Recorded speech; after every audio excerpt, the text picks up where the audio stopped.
കാ നമുക്ക് പൊളിച്ചെടുക്കാം. മേളും അടി ഇങ്ങനെ ഒന്ന് വെട്ടണം. എന്നിട്ട് ഈ പിച്ചാത്തി തിരിച്ചു പിടിച്ച് ഇതാ ഇങ്ങനെ ഒന്ന് കൊത്തണം. കൈ കൊണ്ട് ഇങ്ങനെ ഇളക്കിയെടുത്താൽ മതി. തോല് നമ്മൾ ചിപ്സ് വറക്കാൻ കാ പൊളിച്ചതിൻ്റെ തോടാണ്. ഈ തോടെടുത്ത് കളയല്ലേ. ഈ തോലിനകത്ത് ഏതാണ്ട് ഈ പച്ച കളർ അങ്ങ് കളയണം. അത് നമുക്ക് ഇതുപോലെ അങ്ങ് ചെത്തിക്കളയാം. ഇതേപോലെ നല്ല മൂർച്ചയുള്ള പിച്ചാത്തി വെച്ച് ഇങ്ങനെ അങ്ങ് ചെത്തിക്കളഞ്ഞാൽ മതി.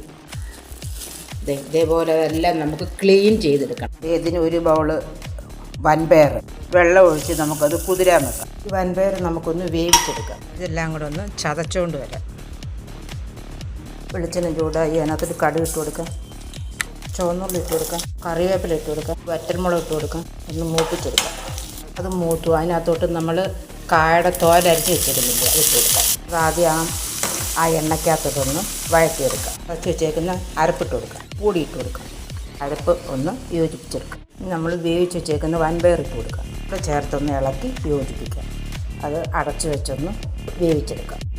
നമ്മുടെ ഏത്തക്കയുടെ തോല് വെച്ചുണ്ടാക്കിയ തോരൻ റെഡി.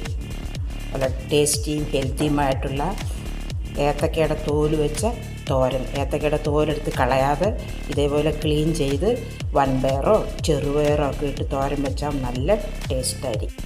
അല്പം ഒന്ന് കഴിച്ച് നോക്കട്ടെ എങ്ങനെയുണ്ടെന്ന്.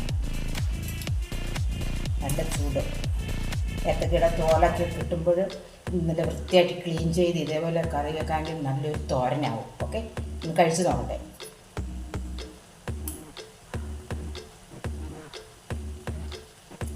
എല്ലാം നല്ല സോഫ്റ്റായിട്ട് വെന്തു, നല്ല ടേസ്റ്റ് ഉണ്ട്.